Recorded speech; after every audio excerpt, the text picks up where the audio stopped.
fight me there. I'll go No. easy on y'all. I'll play with one hand. No. What are you doing with the other one? I won't do special moves. There you go. Okay, is it the left or the right hand? I need to know. No, I'll play with my I'll play with my third hand. Oh. That's where we're going. Yeah.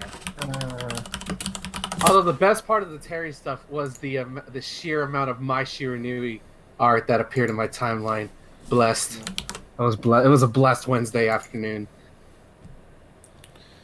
Alright, I'm just going to out the show and then start.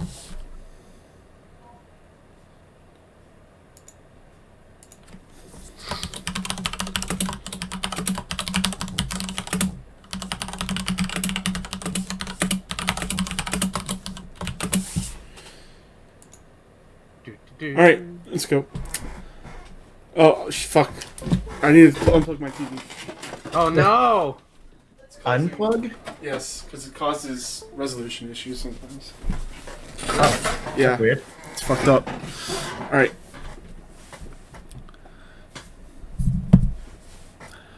Hello everyone, welcome to the Charge Shot Gamescast. Each and every week, friends gather around, talk about the things they've been playing and things going on. Our last day I have with me, Justin. I just got a Monster Energy ad on Twitter. Fuck yeah. It is definitely Thomas's fault. It is absolutely my fault. I'm upset. We also have Ben. Be the Gooigi that you want to be. I'm always Cannot be kidding. Gooigi, can be Be Mario. the squishy. I make squishy noises when I walk Gooigi. Oh, it's worse than that. It's so much worse than that. It's unsettling. It's beautiful. It is. I'm just gonna say I had a Monster Energy drink. We don't get money from doing this shit. I lose money actually, but I had a Monster Energy drink today, and I feel great. The best I've ever felt in a very long time. Too bad they taste like ass. That's Otherwise, called I- a sugar drink more. high. No, it's not. That's not it. I've had sugar highs before, and I crashed really fast, and I died, and I feel like shit. But anyways, Justin, what have you been up to? I haven't played much. I've been, getting ready for a vacation tomorrow. What? So This is the first time I ever heard of this. yeah, I'm gonna be in Canada. Oh shit, where? Oh, it's real awkward. I was specifically not telling you. Where in Canada are you gonna be? Where are you again? I'm like a couple hours or north of Newmarket, or Oh, north of yeah. Toronto, rather. Yeah, pretty far from there. Okay. That's, yeah. This is uncomfortable. Anyway, so yeah, I had to do some I worked overtime on Wednesday. I was doing work at home, partially because I had some extra stuff to get done for the week, but also I wanted to start my vacation early today, so I left at 1:30 so I can get a head start on some stuff. But yeah, so it's been a pretty busy week. I haven't really played that much, but I dabbled a little bit in some more Outer Worlds, just clearing out a few quests each day, basically. Nice. It's not I love the game. The problem is I haven't had the mental energy to get into it a lot, because you have to really pay attention to the dialogue trees and things like that. And I've just been so tired with all the extra work and stuff. So I'll do a few quests, and then quit and do something that's easier. A lot of it has been Pokemon Y, I think. I forget which one I downloaded. But I have it's weird because sometimes I have a lot of issues running 3DS games smoothly on my computer. I don't know. I always thought that the Pokemon games ran like trash because they were super unoptimized and stuff because the Pokemon company doesn't know how to make games. But yeah, Sword and Shield in a week. But for some reason, this game runs super easy. I think it's the only example where I've run a 3DS game at 1900p, I think it is. Basically the closest you can get to 2K on 3DS resolutions. And running it at 120% just to, speed it up a little bit because the game's kind of slow. And it's beautiful. I don't have any frame drops. There's no inconsistencies. I could run it higher if I wanted. I just don't see a reason to. But yeah, it's kind of nice. Like it's making the game better because it's just like all the dialogue and stuff just moves a little quicker. So I'm kind of burning through the game. But that's a good one to play just like when I don't feel like doing anything else. I can like pull up a TV show or whatever and just, grind out some mons. But I forgot this is the Gen. Like Gen 6 is somewhat forgettable, like just as games. But I forgot it's the Gen that gave us the Hone Edge line, which is like a ghost sword. And it's so cool. Like it's easily my favorite Pokemon. Specifically Doublade, I think it's called. I haven't evolved it yet. I forget the name. But it's just like two swords. Like it's kind of like the traditional current line of Pokemon where it's like they have one thing and then it evolves into being two of those things, and then the third form is like a more complex version of three of them. Which I guess they've always done because like Deduo and Dodrio and then like Diglett and Dugtrio. But it seems like it's more obvious now with like this and the ice cream cone and things like that. But it's just so cool. Like the steel and ghost typing is really neat, and there's just something cool about like a possessed sword. I don't know, I love it. But I just caught one of those and it made me happy because I remembered that it existed in this gen.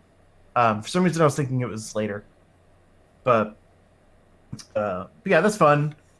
And I also had some friends over last weekend, and we played some Smash. Unfortunately, Terry wasn't out yet, so I couldn't, try him out. But it was nice just to, do some like 4-player multiplayer for a little while.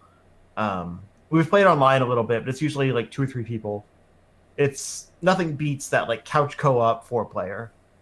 I lost every game, but I'm used to that with them. They're actually pretty good. And we also played when we get together, we try to play board games and stuff, like because that's not things we can play online. But we've been drinking quite a bit, so I couldn't really focus on learning any new like complex game or whatever. So we played this one. It's more of a card game, like a party game called Just One, I think. And it's kind of like it's like categories, but you only have one answer. So it's like if you're doing categories, one category at a time. So like one person's a judge, and they have a card like facing away from them, and they pick a random number, and whatever number they pick on that card is like the answer you're trying to come up with. And everyone else has like a whiteboard, and you write down a word on your whiteboard to try to get them to guess the word that's in front of them. But if anyone writes the same word, they have to erase it. So all that's left is the ones that aren't duplicates. So it's that idea of like, you're trying to come up with the word that isn't the most common, but is good enough to make them guess it. So like my most memorable example, because like I said, we've been drinking, was the prompt was Facebook. And it was actually one where there was no duplicates, but everyone did like there was like Zuckerberg and like I think Blue was in there, and like Messenger, like very very obvious things. And I wrote Oculus because I was trying to come up with something that's Facebook related but not super super common. And the judge like went through. He's like, okay, and then just looked at mine and was like, he's like, I mean, it's Facebook, but and I was like, am I the only one that knows about VR? Like, I feel all right. I was trying to help. I'm sorry. So it's like it's kind of tricky because like you're trying to read the person without coming up with the most obvious answer. But then sometimes it ends up being that no one gives the obvious answer. So yeah, I don't know. It was a fun little party game. I think we're gonna pick it up like for family vacation or family holidays and stuff. But I'm always looking for new like card games and things like that to play with people. So if you've got any suggestions, let me know. Most likely we've played them, but there's always new ones that pop up. Aside from that, I don't think there really has been anything. I didn't get anything new. Yeah, if I think of anything else, I'll let you know. But it's been a blur of a week, honestly, so I can't really remember. Ben, what have you been up to? I played A lot of sorry, I'm trying to get up my Gooigi-ness out of me. I've been playing a Oh, lot of Luigi's your own time. Mansion. Mm-mm. I've been playing Luigi's Mansion 3. The game has so much charm. I love playing it. Oh my god, I love it. The best part of it is when you suck up ghosts and you basically there's a I think I might have said this last time, but you can slam the ghost like you get up to hit the A button up to 4 times. And the best part is either slamming them through a table and I hear Jim Ross's voice in my head like, "By God, he's already dead." And then Jared King Lar comes in, "But Jim, but JR, he's been dead." It's great. But also you can slam them into other ghosts and they'll pancake them, taking off their health. It's great. Um, but now going into I actually officially got to the Gooigi stuff, and it's basically like having co-op without actually having co-op, and he's pretty neatly implemented. Like as they show in the trailers, he can go through like clear gates, or he can walk through spikes, and if you are using the suck motion on your Poltergust, you can then switch back to regular Luigi or vice versa. And basically, so like there's like a puzzle that requires you to both do the propeller thing at the same time, the propeller thing. The poltergust at the same time, you could do that. You just have to press it while they're doing the pushing air out, and it'll do it. Or the other way where you're sucking in. So that's nice. It's fun. I've done a couple of boss battles. The boss battles are super fun. They're not hard. Like I mean, there's been no hard boss battles in any of the previous 2 games, but they're just like full of charm. Like I fought one that was like in the nights, like in a you know those like there's not a lot of them, but like you see like those like restaurants that are like medieval themed where like they have the big joust thing and you get like big tables like that. You fight in there and the crowd's booing you and oh, it's great. It's so much fun. That's all I can really say about this game. It's just fun. The best part about it is that for people who complained about the mission aspect from Dark Moon, it's pretty much gone. So I assume because Egad sets up his lab in the basement of the hotel that you would constantly have to get back and forth. And I was just doing that manually. The game never told me to come get there.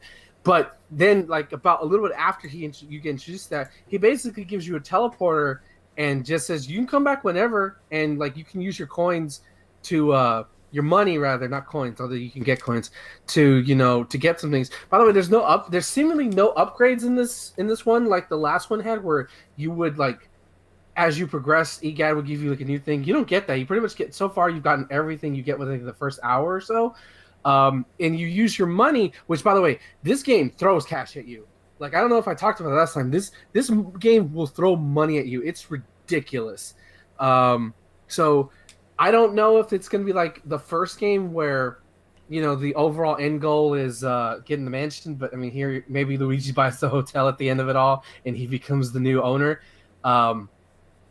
But so far you use currency to either like unlock gem locations, or and this 2 other things. Oh, get like an extra life, a dog bone. So if you lose, the ghost puppy will come out and lick you, and that'll wake Luigi up. It's adorable. It's adorable. Which sometimes like what, I want to die.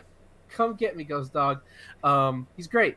I named him Gus. In my headcanon, that dog's name is Gus. He looks like a Gus. But yeah, and then there was another boss that was like it was basically Beethoven. Like it's just so much fun. And the thing about it is I saw somebody tweet about this, that like this is gonna be low key somebody's game of the year. I don't know about my game of the year personally, but I really am enjoying it and all the nice, sweet Nintendo polish that they put a lot of effort into this game. Is what I'm saying. It's a good year for games. It's hard to decide. Yeah, and the thing is, I wasn't expecting from this game anything in this game at all. Like I was like, I'm probably gonna enjoy it, but I love this game. I'm probably gonna. I haven't played it more just because I picked up Dragon Quest. I continue to play Dragon Quest, and every time I want to put that game down, it does something to come back. But yeah, enough Luigi's Mansion. Go buy it. You don't need to play the other games to get anything. That's the beauty of it. You can capture booze like the first 2 games, except this time instead of like I think in the first game you would look at the Game Boy horror and it would like flash a certain light to let you know if a boo was in a certain object. I can't remember how you found booze in the second game. I think you had to make objects appear, and like in those objects the booze would be. This time you have to use You can either use the protoplasm that is Gooigi. You can either go by the judgment of the poltergeist, because the closer you are to a boo, your poltergeist will start shaking. Also, simultaneously, if you let Gooigi out of his cage and lets him be a sentient being like he wants to be, let him out, he will vibrate as well when he's near a boo, and you can capture boos. So there's that, and they also have a layers boo pun. So if you love those in the first two games, it's back. Uh, but yeah, you don't have to go back to the to EGAT again. You get a fast travel point where you can easily just click a button on the pause screen that'll take you back. And then I thought, okay, maybe it's gonna have me start out from the basement. No, it's literally, and it's the portal thing from Luigi's Mansion 2 where he would exit EGAD's little home base to take him to a specific part of the mansion. And one last thing, the best part about, like, say if you want to buy the gem locators, because sometimes the gems aren't always easy to spot. Buying the gem locator is one thing, but it doesn't tell you how to do the puzzle, and I love that. So I bought one just to see, what it does. Like, okay, well, there's a gem in this room. Okay, but where is it? And then it's up to you to figure that part out. And I like that. That's a little bit of cutting down my time to figure something out, and I can just use that energy to figure out the puzzle, and then I figure out the puzzle. And all the gems now are like different like kinds instead of like your typical ones. Like the Beethoven boss fight I did, the gems in that level are all musical notes, and they're all cool and shiny and pretty, and it's great. It's great. Luigi's Mansion 3 is great. Okay, it's great. And it's getting overlooked by too much other stuff, and that's a shame. It deserves more lookers. It's just there's too much stuff out there. But of course, I gotta give y'all my weekly Dragon Quest 11 update. I kind of want to do spoilers for this one, but I kind of don't. But I kind of do. You can. That's fine. Basically, shit hit the fan, like hard. So, I found all the 6 orbs that you use to go to Yggdrasil. I find it funny that 2 out of the last 3 JRPGs I played, the world tree is like a main focal point, and I love that. So I go to Yggdrasil, and it's great. It's this it's possibly my favorite version of Yggdrasil in any video game. It's this big ass majestic tree. The game kind of teases me a little bit because I thought I was gonna go up the Rainbow Bridge, because it spawns out, but no, you're just instantly up there. I'm like, oh, I want to climb up the Rainbow Bridge, but you don't.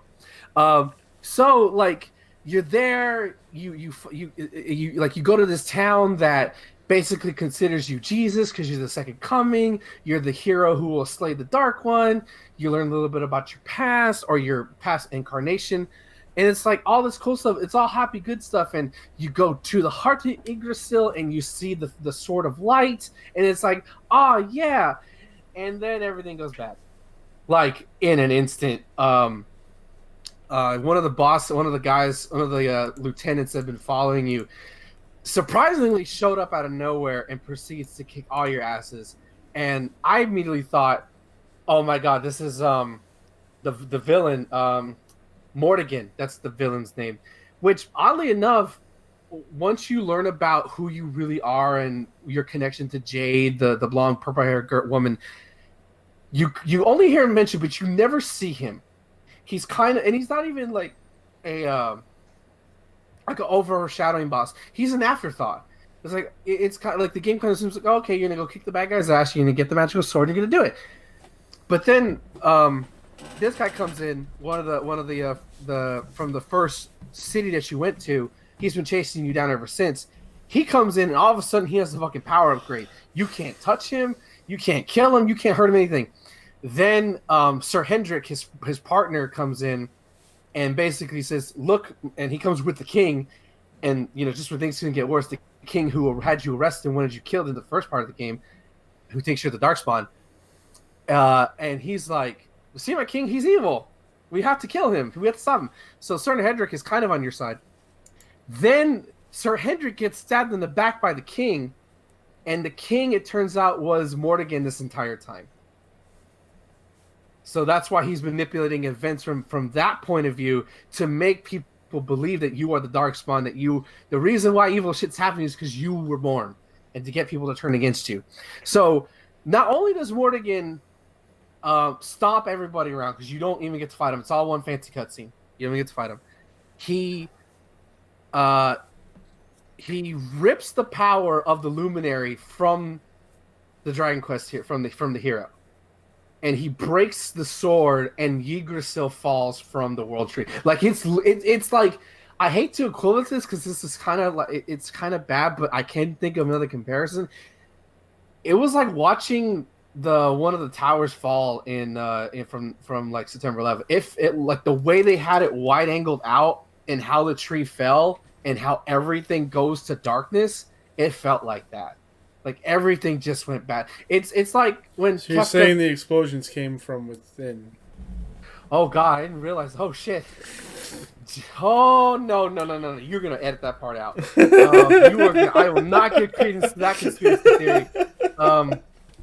So in a way, it very much reminded me of when you're at the what's that place in Final Fantasy VI when you confront Kefka and the floating island? I think Floating continent. floating continent. It's like that, but not as dark from the start because it kind of it's like that to me is when the game's successful when you're like I'm having and again I'm having fun. The world is lush. I love all these characters, and then like now bad shit's happening, and basically you get your like I said, you get your asses stopped by Morrigan. The sword breaks, Yggdrasil falls. You don't have the power luminary, and you all get scattered across the world. Basically Thanos wins. So the bad guys won, and the world is in ruin. And it was I love stories like that. yeah, and it was like, oh my, I couldn't believe it because I kept like maybe I should have expected it, but like the game did a great job of luring me into a false sense of security of everything's all right. I got this. I've defeated every other challenge my way. Why shouldn't?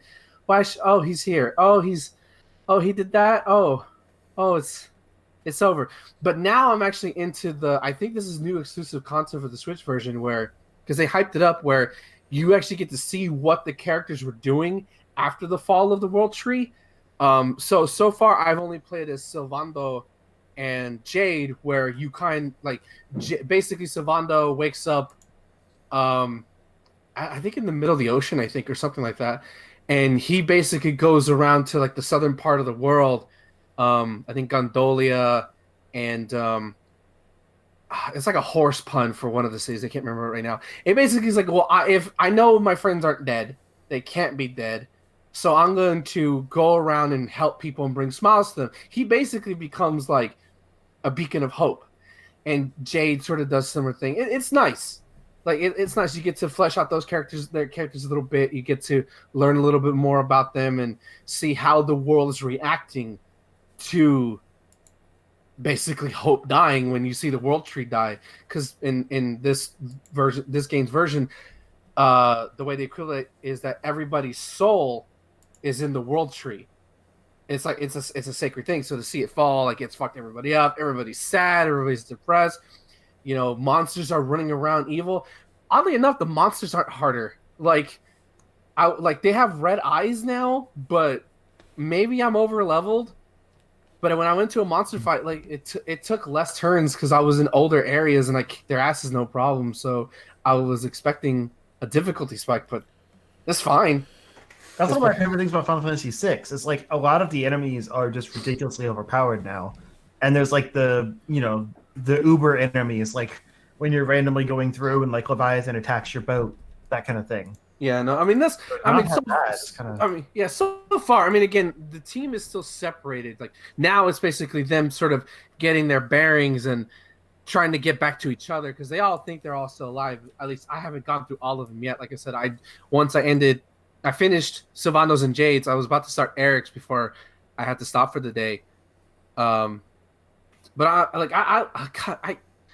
this game just can't get any better for me. Like when I say that, it just does. Like it just keeps impressing me in every single way possible. And now I want to kick Morrigan's ass because now it did the thing where I wish more video games did, where like now I have a reason to kick the villain's ass instead of, oh, you're just a generic bad guy who needs to die. Now I have an actual reason. Now it's personal. Exactly, yeah. The dude stole my power. Like he took what makes me good, and I need to kick his ass for it. So he stole your mojo. He's the baby's still my mojo. So I yeah, like those stories that write you into write themselves into a corner and then spend the rest of the time like getting out of that corner. You know? yeah, yes, it's great. It's so much fun. I wish we weren't doing the podcast so I could play more, but I'll probably play after this. It's like it's just one of those games where when I start playing, I can't stop. It's a wonderful game. But that's all I've played. Like I didn't touch Daemon X Machina.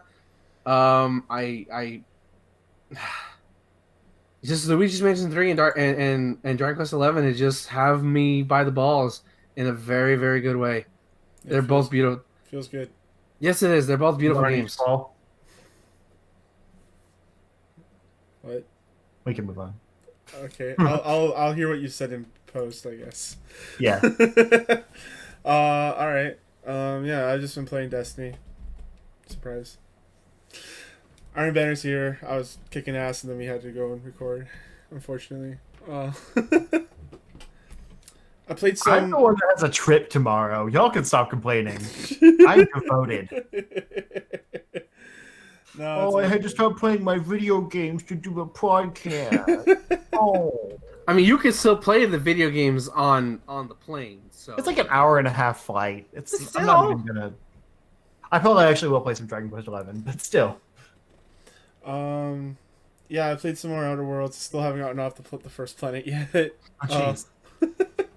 I'm just doing all the side quests and stuff. Oh shit! I played Smash. I'm sorry. There's not many side quests there. There's like 3 that I've done. That's it. Again, I haven't played a whole lot of this. I've just been You playing haven't made Destiny. the big decision yet? No, I haven't made the big decision yet. Oh. No. Yeah, it only takes like a few hours to do that. Again, I've been playing a lot of Destiny. I have a Destiny podcast I must For record. shame. Yeah, Ben, go talk Also about have another gaming podcast where you only talk about Destiny. exactly.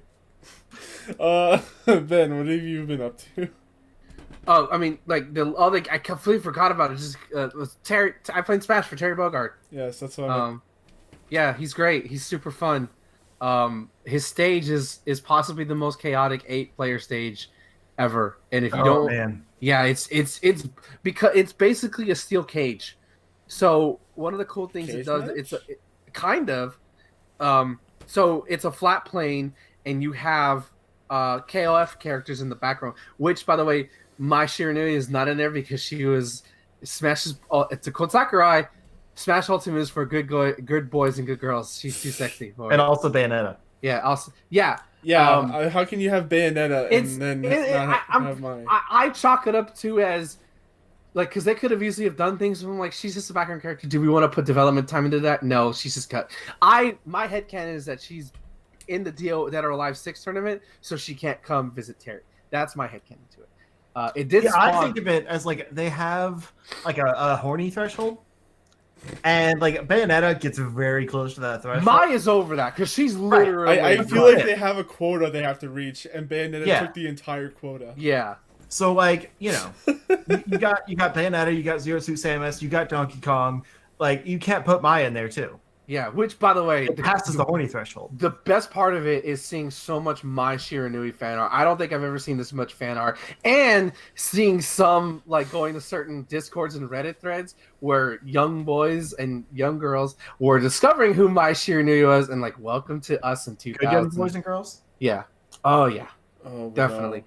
Yeah. It sucks that she's not in there because she's the Chun-Li of SNK, but whatever. But anyways, like I was saying, so his stage, it's not like, even though it's a flat plane, you can't just walk off the edge. It's like a barrier there, and it's basically a reference to old Fatal Fury games where certain one of them you could actually have ring outs and you can break the barrier, and like one of them, like you can knock a guy into a subway, or knock a guy into the water. Which is weird for a 2D fighter. You don't think about ring outs, but it was in Fatal Fury like 2 or 3. I don't remember. Max was doing a whole legacy of that, but it was super dope. And I think that's a reference to that. Where so if you knock an opponent into the barrier, it won't crack immediately, but the more you do it, it creates this awesome crashing sound, and then you hear the whoosh, the typical Smash thing. And with 8 players in it, like I said, it's super dope. Terry himself is super great. He feels great. It feels good to chain some of that stuff together. I think if you play Ryu and Ken, you'll feel right at home. There's so much effort into him. It's not even funny. You can do his power wave or his power wave in the air now, which you never could do in older SNK and any other SNK game before. He actually has two side specials. Forward B gives the power knuckle or burn knuckle rather, and his left B gives you I can't remember. Why am I blanking on the move? Crack shoot, which is the leg, sort of the leg thing. You can actually still do the command inputs for those as well. And his final smash is really really cool. Like they put a lot of Sakurai and his team put a lot of effort into Terry Bogard, and while SNK or Fatal Fury will not be the biggest franchise in Smash, um, I'm glad that he's here. It feels more complete now. All right. Ben, I'm gonna ask. You probably don't know, and I'm probably gonna say it wrong. But does it have like that power overhead, or no? Power dunk? Where like he does the thing where he like jumps up and does like a Superman power punch. dunk. This is upbeat. This is upbeat. Power dunk. Yeah. Nice, nice. I love that move. Buster Wolf. He does like two moves for his final smash, but it ends with Buster Wolf. And oh my god, I love Terry's yelling. It's so great. Just hearing him do the commands is so great. I heard his classic run is really good too. It's so good. It's all basically like how you would do a King of Fighters thing, where it's you fight three characters and they're all themed like in KOF. Like you would have Team USA, Team Japan, stuff like that.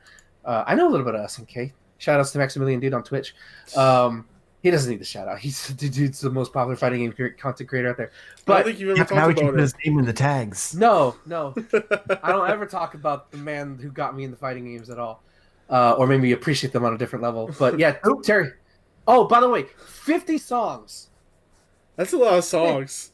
Yeah, which I think everybody, I thought he was gonna get maybe 8, maybe 15. No, apparently there was a great meme where I saw where Sakurai and his team went to the SNK.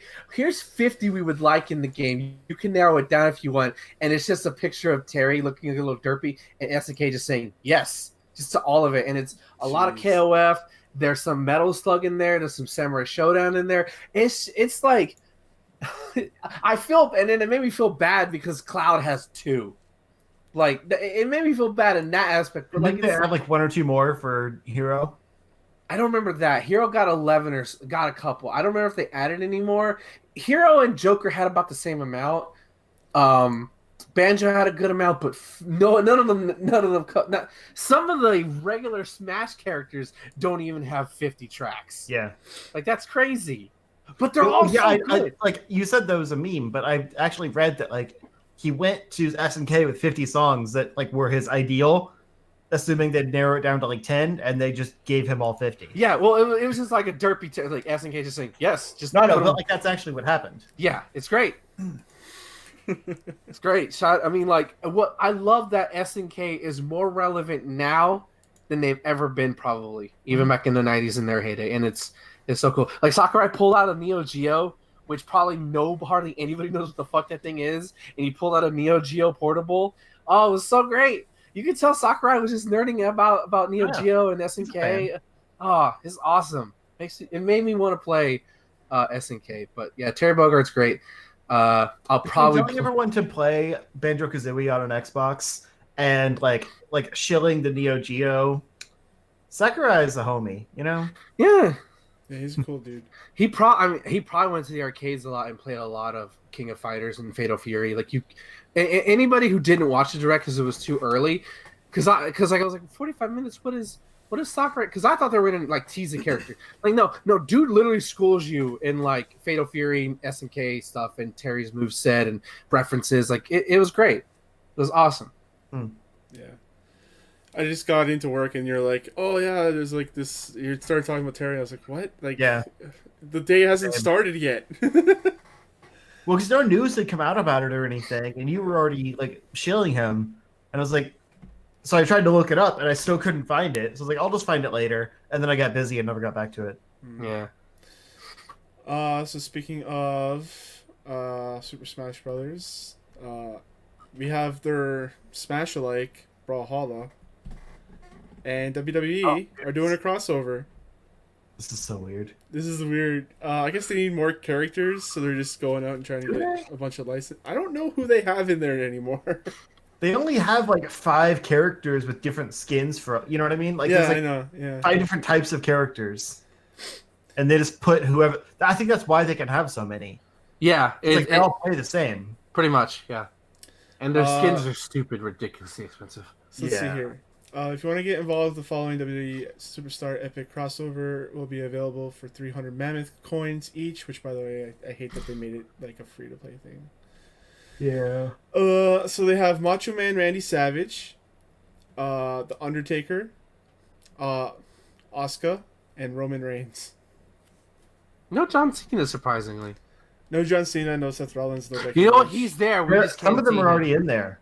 It says, see those ones joining the likes of The Rock, John Cena, Becky Lynch, and Xavier Oh, Woods. so this Oh, is okay. another. So this is like a second wave. Damn, I thought this was new because I didn't hear about the other 'Cause one. I vaguely remember Xavier Woods being part of it because he was like tweeting out like, "Hey, I'm in a game," Oh, okay. but Did I I? didn't know But- all these others. Yeah, I ran into a Russian Brawlhalla player when the day I was coming back from Combo Breaker 2 years ago, last year. He was competing at a tournament that was happening in Austin that coming weekend. So it's like the Brawlhalla has a scene. Like a lot of people play it. I just don't because Smash exists. Moving on. I played it when it was new, but when I went free to play, I kind of lost interest because like all of the characters became locked away. Yeah. All right. Square Enix is working on a new next-gen action game IP for high-definition consoles. Did we talk about this one already or no? No, I feel like this is just a generic Square Enix thing. I Like, I feel feel like well, it's yeah. like the reason it's news is because this is the team that's making Final Fantasy VII Remake. Is it? Like they finally pulled everyone off of Kingdom Hearts 3 to work full time on Remake, and now it has a release date, and whatever, it's actually coming. It exists. They And now say they're it's coming pulling out. that team away when they're Don't putting say out that. one part in 5 months or whatever. Like, why? Just let them work on that game and get it out in less than 5 years. No, it's not coming out. They're gonna have to push the release date back. That's don't, what's gonna happen. no, I can't. I need. Square Enix is so poorly run. Oh, you can say that about a lot of Japanese video game companies. Yeah, but they're definitely like the worst. No, I would still say Sega's worse, just because of their share. Because at least Square manages to put out a Final Fantasy game or something every now and then. Sega's just like, yeah, whatever, just put out Sonic again. Square Enix restructured its development staff into 11 divisions back in 2013. Each division operates independently with autonomy over each project it creates. However, Square Enix announced to investors in February its plan to streamline the varied divisions down to 4 in order to more effectively manage resources across its teams. So basically, they made this change 6 years ago. They've put out not that many games in that time, They put out and now Nier? they're fixing it because it didn't work. Yeah. That's not good. It's not good. No, it's not. But Speaking of well-run companies, Sony, we have Shuhei Yoshida isn't Sony's head of Shuhei. I feel like we talked about this one already. Or was there another dude who left? There's been a lot of people lately. Okay. Like Sony America, I think, got a new boss, and Reggie retired. Obviously, there was another one, I think, and yeah, all these we're in a generational shift here with all these Yeah. people leaving. but this is a weird one. Like Shuhei is Sony. Like he's the guy. This would be like if Phil Spencer left Xbox. But what's weirder is the guy taking his place is the Guerrilla Games co-founder, Herman Holst. What? Yeah. Like I know Okay. that's a second party, like a major second party Sony studio, but to suddenly run the entire company is a little strange. Yeah. Is that all he's done? It was just Gorilla? I mean, he's the co-founder and has been working for them ever since. Okay. Holst has been serving as the studio's managing director. So yeah. All right. Well, we'll see how this goes, I guess. Yeah. Oh, there's more to this though. Sorry, I forgot. The reason Shuhei is leaving is he's heading up a where is it? I'm trying to find the quote. Um, he's heading up a new initiative to ensure PlayStation better supports independent developers. So they're realizing that they're losing the fight right now with indies because of the Switch, mostly. So they're just building this new like branch of their company, I guess, that Shuhei is going to be running, which is kind of weird. But I guess he loves them. It says everybody knows just how passionate Shu is about independent games. They are the lifeblood of the industry, making our content portfolio so special for our gamers. These wildly creative experiences deserve focus and a champion like Shu at PlayStation who will ensure the entire SIE Sony some interactive entertainment, maybe? Sony Independent Entertainment. I don't know. Oh, that could be. Organization works together to better engage with independent developers through a culture of supporting and celebrating their contributions to PlayStation platforms. So yeah, he's not leaving PlayStation, but this feels like a demotion, right? Yeah, he's not the runner anymore. Yeah, this could be like a retirement thing, you know, like he's staying on just to do this, but he's effectively retired. Is that how the Japanese run their companies? They have their main guy. They don't really fire you. You kind of just get put into other lower positions. Yeah, Okay. you just get sunsetted. I'd rather get sunsetted and get fired, honestly, because at least I'm still getting paid. Nah, man, it's better to burn out than to fade away. I was about to go grimdark right there, but I chose not to, just to let the audience know. Don't worry, I'll take it. So speaking of the Asian portion of the gaming industry, China bans kids from video games after 10 p.m. Sets a daily time limit. Chinese government has introduced new regulations that limit when children can play video games and the amount of money they can spend on microtransactions. As reported by the New York Times, Kotaku, Chinese National Press and Publication Administration said the measures aim to benefit the physical and mental health of minors. The law became effective as of Tuesday this week, stating anyone under the age of 18 cannot play games for more than 90 minutes a day from Monday through Friday. On weekends and holidays, that number is slackened slightly to 3 hours. The weekend time limit seems stricter. Like 90 minutes a day during the week when you've got like school and work and stuff isn't that bad. That's probably not how much I play on the weekday. But 3 hours on the weekends? Come on, man. I feel like 3 hours is all like for each day individually for weekends and holidays. No, I know. But I'm just saying, like, you have all day then. Like, during the week, you have maybe like 4 to 5 hours of free time at night at most. Since you're also included in the measures are a curfew that forbids young people from playing games between the hours of 10 p.m. and 8 a.m. Fuck you! And a limit on the amount of kids can spend on DLC and microtransaction. The figure varies depending on how old the player is, but works out to be $28 to $57 a month. The law will be enforced in ensuring minors register their real names and identification numbers when they connect to the internet to play. This week's Chinese video game market will be one of the most heavily regulated in the world. China cracking down on video games, guys. When they just opened them up to everyone. Yeah. Like, imagine this. You are a reformed drug addict, but you really want that fix. And suddenly they're like, hey, you can have drugs again. So of course you go hard, you know? And then they're like, oh, actually, you can only have, like, 1 drug a day. I'm sorry. Wait, like, you mean I can't play Destiny for 8 hours a day? What is this? Right. Yeah. Like, we have to start controlling your drug intake. I'm sorry. Which this is a bad example because, like, don't do drugs. But also, it's just, you know, the most extreme I can think of. And so it's like, you were clean for years. You know, you don't have to worry about it. And then suddenly you could go hard. And then they're like, nope, hold on now. This is like the really bad example for this. Shut up. So it's like I'm saying here that it's not. Hey, congrats, you were clean. You didn't have to do drugs. Oh wait, you got your drug addiction back. We need to take it away. Yeah, I mean that's what it is. Like the problem they're seeing is they're like, now that you have games, you're wanting to play them all the time, and of course they're great. Like games are awesome. Drugs aren't awesome. Don't do drugs. But it's not the government's job to. I know this is a mess. Whatever. It's not the government's job to regulate what people do with their time, whether it's video games or drugs.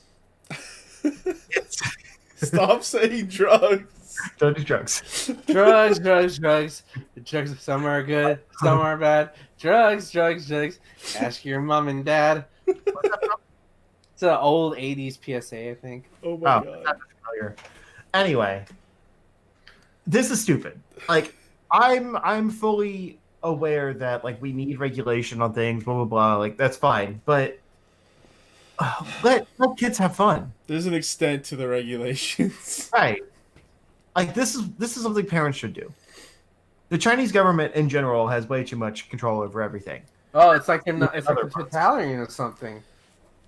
The fact that I read out that Chinese people have identification numbers. I mean, like we have ID numbers, but it's not like actual like ID. You know what I mean? It's not like nah. Right. Give it a few more years into Trump's presidency, we'll have that shit.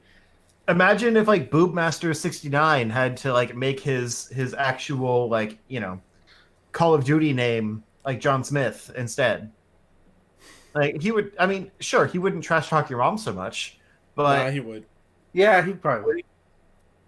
That's like it makes me think of like the sites where you have to register your Facebook. Oh yeah, and Facebook like, comments out there, yeah, and like it links back to your Facebook profile. And some people are still the worst, but that's probably just who they are. For the most part, it really cuts into like the amount of people that like either engage in those forums or cuts out the types of things they say. And you could say that's a good thing. But when it comes to video games, it just feels like a slippery slope. I don't know. It feels dirty. Like everything China's doing right now feels dirty. Is this gonna become a weekly thing? We dunk on the Chinese government? Because I'm down. Yeah. I think it should. Yes. Hopefully I don't get fired. No, I'll stealth sneak into China to take out whoever fired you. Yeah, sure. Okay. If they start cutting it out and we can just use it for our sake, a good vet sesh. Let's see here. I don't have transitions this week. So Anthem gets Mass Effect armors and emotes for N7 Day. This is weird. It's also depressing. Why? I don't know. It's BioWare. Yeah, I know. It's just like it just reminded me of all the good times and like how I'll probably never get that eye again. That's all. Casey Hudson says they have more stories to tell. Yeah, but do I want them to tell those stories? Do you believe those stories? I don't know. Like I want to believe. Like I do, but like even if it just made me sad. And 7 Day was sad because I just got reminded of all that universe and how awesome it was. And even though it wasn't always the best polished, looking at you, Mass Effect 1, it was so fun to play around with. And considering the state BioWare is in right now, to me, it just anytime I hear anything about BioWare, it feels sad. Yeah, I get it. But also, this is weird. Okay. Remember Mass Effect? Remember our good games like Mass Effect? I mean, your armors look pretty cool, like the Tally one specifically. Yeah. No, they look cool. I used the Mass Effect 3 armor in Dead Space 3 so hard. But also, like, there's not really any reason to get these armors because Anthem's not a game. It's a game. It's just not a very popular one. Yeah. So you have 4 different armors here. One for Garrus, Tally, Rex, and Yara. By the way, go watch Matt McMuscles' What Happened on Anthem. It's really good. Oh, yeah, I started to watch that. That's so good. So hard, so sad. Yeah, Mass Effect Andromeda, too, right? Yeah, he did that one recently. So depressing. It's so informative. Oh my god. I love the what happened. Yeah, they're great. Yeah. All right. That's that. Xbox's XO19 event. Over 24 playable titles will be on the show floor.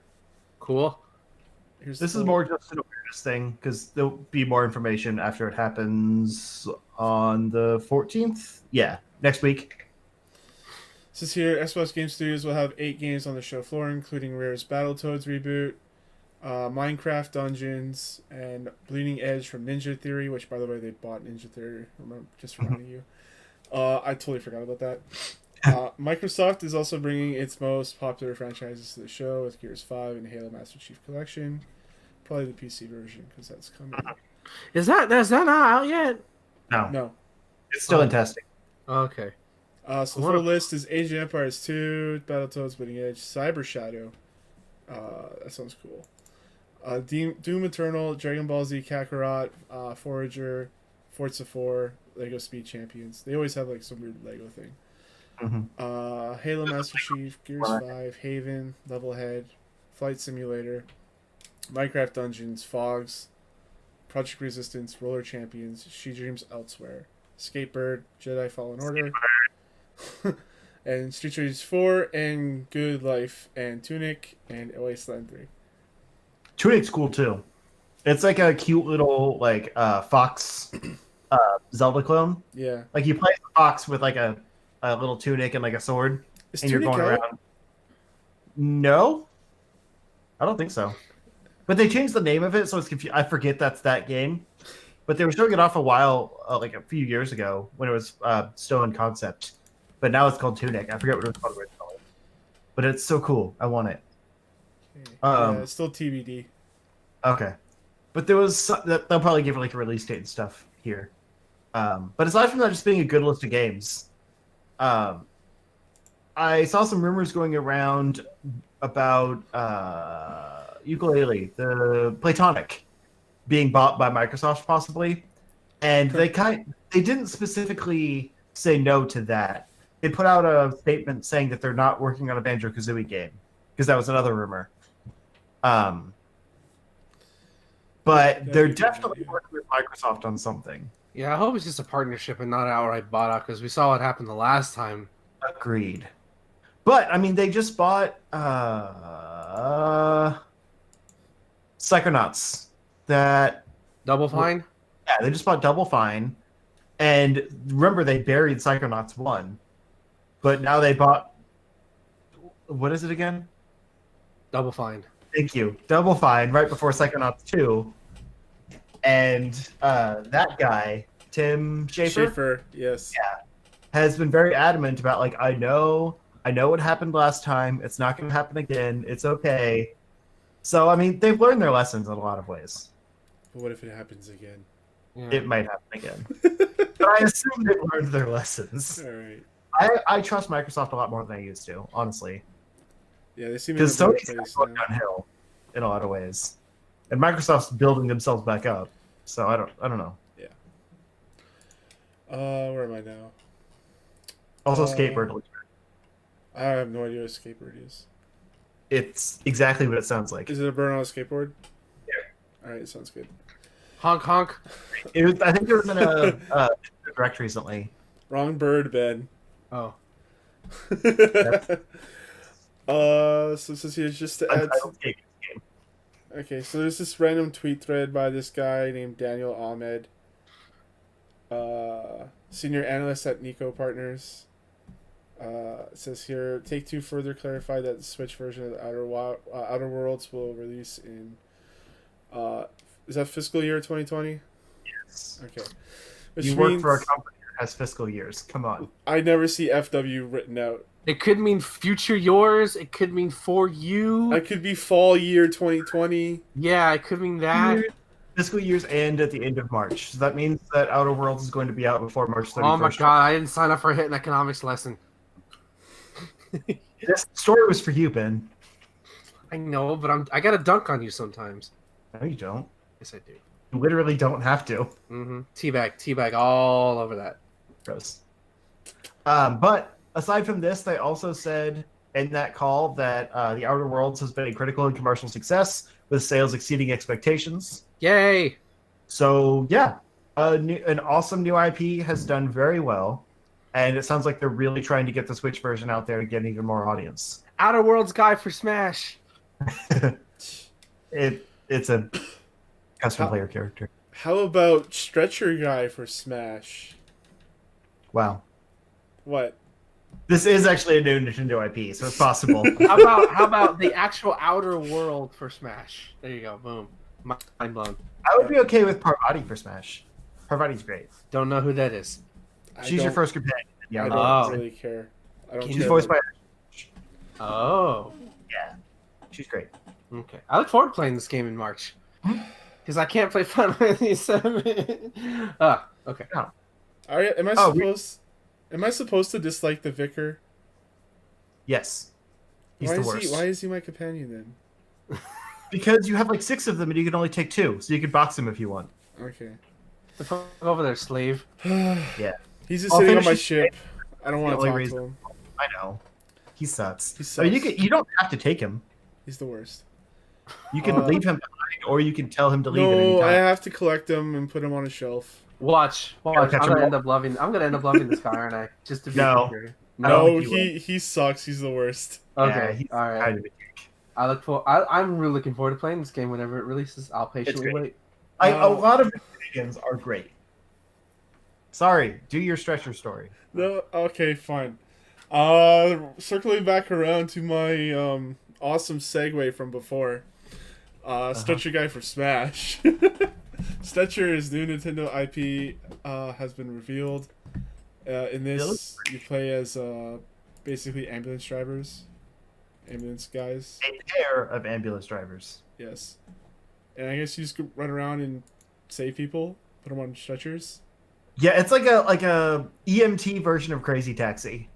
Yeah, kind of. Yeah, It's exactly what it is. But it's great. the bodies It are like looks super kinda slippery. I'll admit. But it seems really like a fun, like physics destruction type game.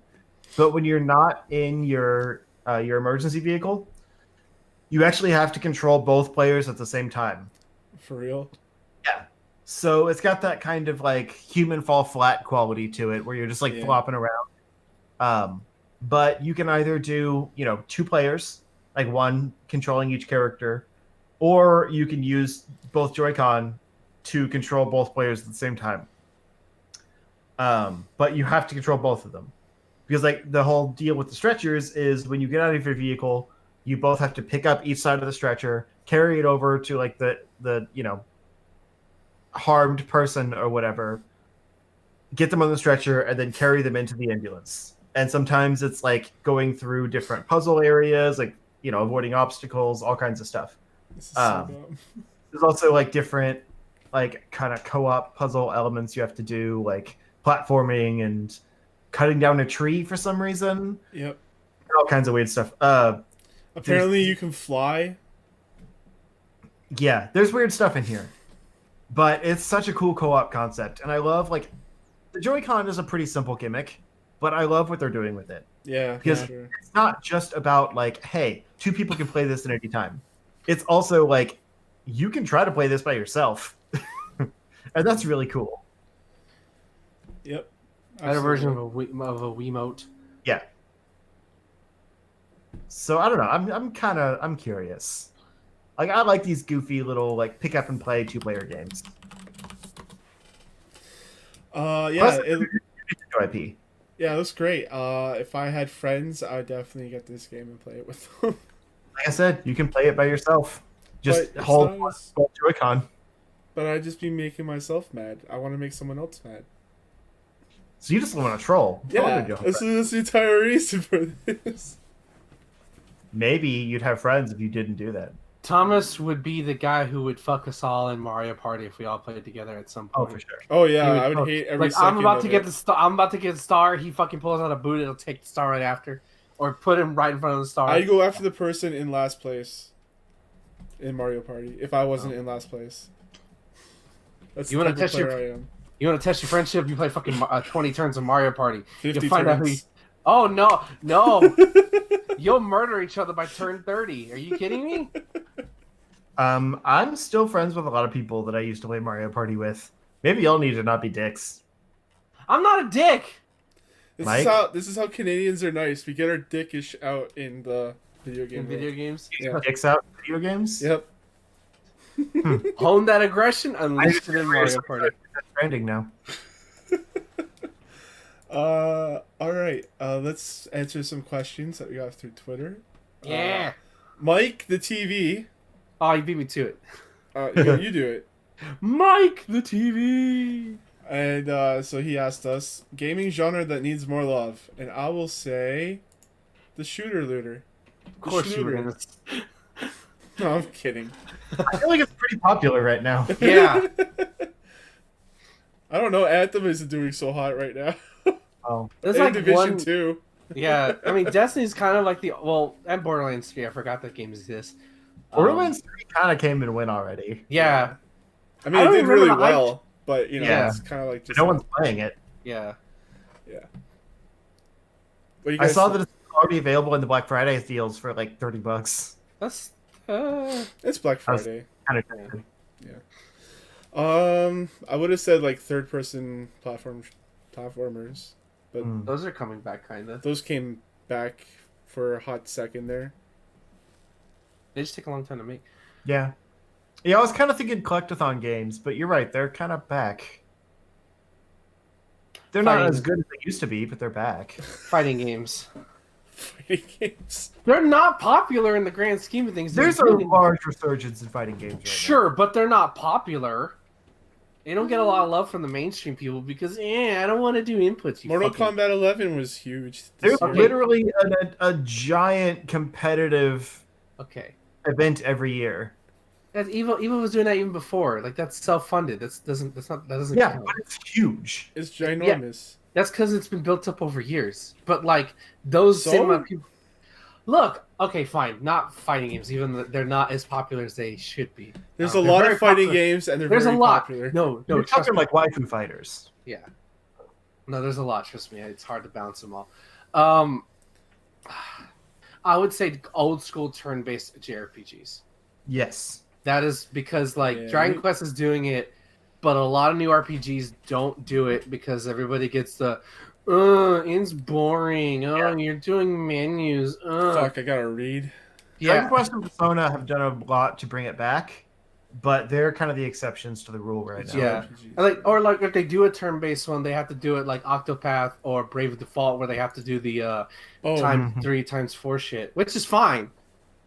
But like, I just came up with a genre, basically Wing Commander type games. flight Like simulators, Like basically like flight combat simulators. Ace. Oh hell yeah! Oh. Oh my god, yeah. Like especially Yeah. space, because like Wing Commander was the dopest shit when I was a kid. I loved, an actual I played good- that all the time. You know, I'll say this: arcade style like fly shooters. Like Yeah, like I like even like back on the Xbox, there was like a few of those that came out, especially like World War II base. yeah. So you'd play like I think it was called Secret Weapons over Normandy or something like that, and you would play in the World War II planes and stuff, and there would be missions, and it was really cool. Like there needs to be more of that kind of stuff. Yeah. Like the Panzer Dragoons. Yes. No, I was that- gonna say that, you bitch. Panzer Dragoons on a rail, I don't count that as a flight simulator combat game. Oh, I is it mean- on rails? I never. Yeah, but I it's never- more arcade. That falls more in line to more arcadey like shooter kind of things. They don't. Yeah. Those don't really exist anymore. The flight simulators aren't really. Oh, Justin. What? Okay, You kind of you it cut out. out there for a minute Oh, did I? or just a second. Well, my audio will be fine. I just won't remember what you said. See, I don't know if mine counts either. Like we've all done like garbage answers at first, and then come around to a good one. So we'll see. Yeah, I'm not garbage. I mean, my obvious answer, I guess, is Metroidvanias, which I feel No. like is pretty They're underrepresented. everywhere. Are you kidding me? Are they? Yes. Like every indie game wants to make a Metroidvania. Are you like that doesn't count? Bloodstained get just lots came of out love. this Five year. in the last few years that have actually been a Metroidvania game, and not like a roguelike or something similar. I guess, but they have Metroidvania in the title, so I mean, we literally did a video about Metroidvanias, And that Did we? list is still, yeah, you did Ori. Oh yeah. And that list is still definitive. There's been maybe 2 added that are worth being on the list since Well, then. they like. I mean, yeah, I guess you're kind of right, but I feel like maybe it's because I see every developer tag that shit on there. Maybe it's because Right, that's the problem. Metroidvania is such a loose term now that it doesn't mean anything. But it's not like we're not getting Metroidvania games. Like Time Spinner is a good example of a recent one. Yeah, But Time Spinner and Bloodstained are probably the 2 most new recent ones and aren't just like ports. right. And a lot of the stuff we get is, like I said, roguelikes. That's like Metroidvania elements, or just like a Looking at you, Dead Cells. yeah. Yo, Dead Cells is the best. I'm not gonna sit here and listen to you But it's talk not a smack Metroidvania about game. it. Yeah, but it's a roguelike, so it's trash in my opinion. You're trash. I'm not.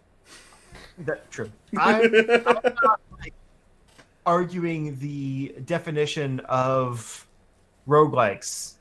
I'm arguing that they're not Metroidvania games. Because the whole point of that is you're exploring a map that opens up as you get new abilities and gives you access to new places. Anytime your progress restarts every time you die, that's no longer a Metroidvania. Yeah, Because you're not progressing. I wouldn't classify it as a Metroidvania. No, I'm saying, but that's what we get. Like, that's the kind Yeah. of stuff that we're getting that's called in that genre, and it's not.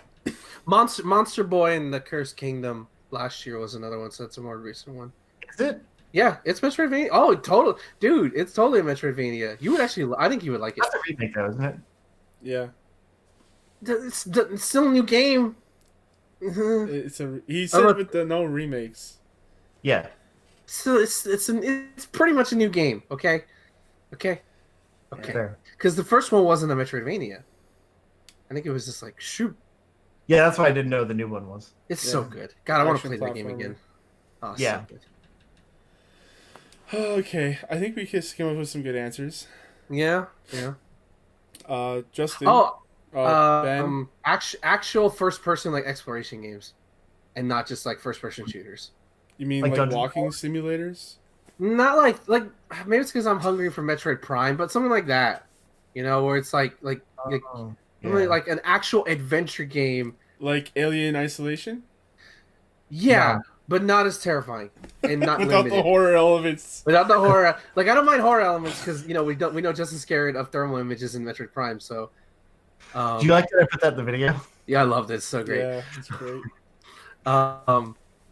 But no, just like I like I know first person makes my head kind of hurt, but like Metroid Prime is so beautifully constructed, I didn't mind exploring it that way. So I wouldn't mind like another game like that. Maybe not Metroid, but just like anything. I think you're just talking about walking simulators right now. I guess, but I don't feel like I am because I want a little bit more action than say like Firewatch because that's not a video game to me.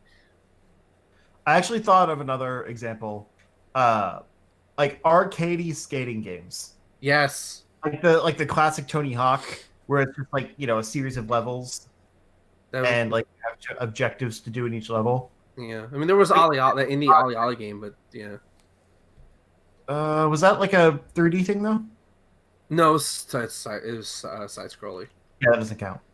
Because like even Tony Hawk eventually got like almost open world with like underground games and stuff, and I didn't like that much. Nobody did. Yeah, I like Thugger. Hey, you know that thing you like doing? We're gonna make you do less of that. like, I'm a sucker for those still, but it's not the same. Yeah. But yeah, skating games are definitely underrepresented. Actual detective games would be neat. Like where You can play the Sherlock games. There's a new Yeah. Professor Layton. Also, Yeah, those Murder are- Soul Suspect. No, you probably you know, actually I- like Murder Soul Suspect. I've wanted to play that game for fucking years. My God. I feel like I would love that game. No, if I play Professor Layton whenever I want to truly feel like a fucking idiot because I hate thinking in that game. I thought you were just gonna end with "I hate thinking." Oh yeah, that's That it. would have been great. Just put a plastic bag over my head and just call it a day. All right, so let's end this podcast. Justin, Oops. Yes. where can people find you? You can find me in Toronto this week. Not by the time. Well, yeah, I guess by the time you listen to this. But no, jokes aside, that's not a joke. It's honest. You can find me if you look up Zero Score on YouTube or Twitter or Twitch/Mixer. Probably I haven't really felt like making anything this month, even though it's Zelda month and I should be motivated. Um, because I've just been, like I said, overwhelmed with like work and getting ready for vacation and stuff. But probably the next thing you see from me will be vlogs from Canada, so that should be exciting. Yay! Yeah, it'll be fun. And Ben? I'm not gonna plug myself because that's a little too kinky. But you all need to go to twitch.tv/MrDragon01, aka my best friend Christopher Healy's Twitch page, because a couple weeks ago he proposed to his girlfriend and she said yes. So Cute. they are engaged. Yay! So yeah, my best friend's getting married. So shout outs to you, Chris. I'm gonna tell you to listen to this episode because I know you don't fucking listen, even though I tell you to listen. Rude. So shout outs to you and Jessica. I hope to be there at the wedding. I'll probably have to scam my way up there, but we'll see. Won't you be? I don't live in the same area as this. He lives like way north of me. He lives in North Texas. I invited a friend that lives in. Callie? No. Well, yeah, but like to be in the wedding. Yeah. Oh crap! Like I'm invited. Like the first thing he says, "You're invited to the wedding." Like, okay, good. I thought you weren't gonna invite me. Someone from a different state was in my wedding party. Yeah. I'm blanking on. It's like one of the Carolinas. I can't. It's just a 4-hour train ride. Honestly, I could go visit him. Train ride's not that expensive. Yeah. All right. I'll save you from digging yourself in a further hole, Justin, and I'll just talk about myself. He's too busy being super rich. Okay. Air- Yeah, you can come over to my Twitch channel, Kane Play Stuff, where I am an affiliate, and I've uploaded my first emote. Yay! Yay! And also Twitch badge as well. It's cool. I'm also on Twitter, CSG Thomas on Twitter. You can email me, thomas@chartshot.com. Please review us on iTunes. That'd be great. Stitcher as well. We are also available on Spotify. And until then, guys, enjoy your games and have a good night. Yeah, come on!